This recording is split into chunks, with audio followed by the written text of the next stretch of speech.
د طریقت او د تصوف بلکې د ټول ملنګي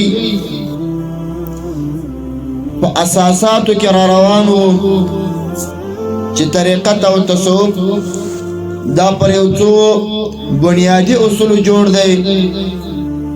یو اصل په اصول کې د طریقت هغه عاجزي ده.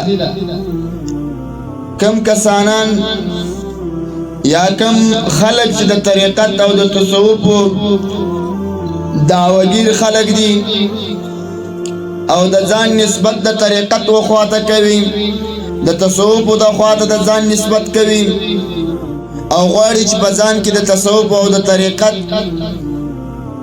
دا کردارونه او د اعمال د اسلاف او د اولیاء ځان کې راولي، نو یو اساس او بنیاد د عاجزۍ دی چې په طریقت کې څوک داخل وي هغه به عاجزي لري.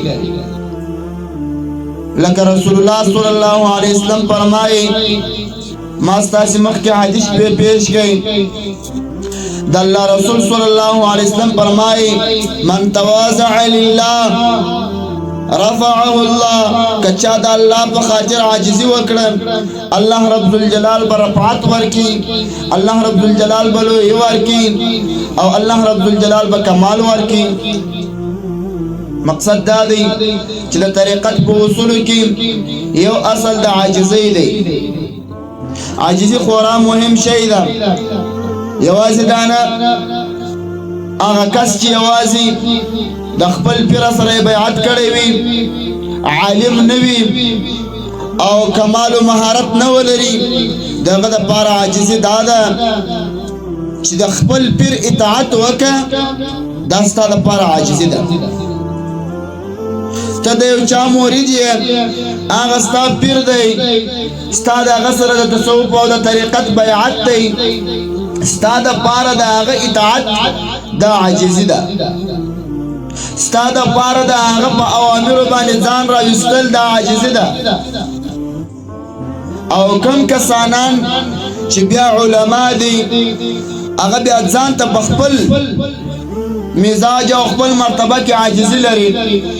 کم کسانان چې بیا حکمرانان دي او قومندانان دي، دغه بیا خپل په موافق او په خپل مرتبه کې عاجزي لري. کم کسانان چې بیا د طریقت او د تصوف اولیاء دي او د کمال خاوندان دي، هغه بیا خپل عاجزي لري. لکه مدارج السالکین کې علامه ابن جوزی رحمه الله فرمایي، وای د هر چا د پاره د خپلې عاجزي او انداز تا. یو قسم عاجزي د عوام خلکو ده. د عوام خلکو د پاره عاجزي دا ده چې سړی به په خلکو کې داسې اوسېږي لکه د دې خلکو څخه چې تم یو دانه ځان ته به جلاوالی نه غوره کوي، پر خلکو به ځان پورته نه کوي چې زه تر دې خلکو بالا یم، ځان ته به عاجز دغه نه غوره کوي.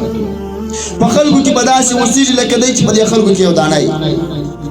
لکه رسول الله صلی الله علیه وسلم فرمایي، کن فی الناس کا احد من الناس. په خلکو کې داسې اوسېږه لکه ته چې دا یو دانه د خلکو څخه ځان ته شازوالی و نادروالی مه ورکوه چې زه تر خلکو بالا.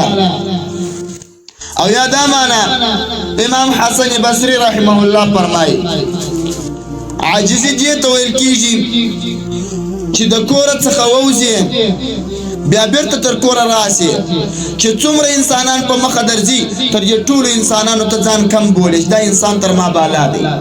زه نه یم خبر د الله رب الجلال په در کې به دی قبولي، زه به نه یم قبول.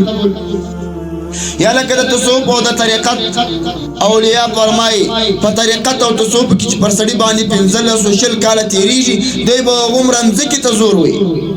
د رسول الله صلی الله علیه وسلم د حدیث تقاضا ده.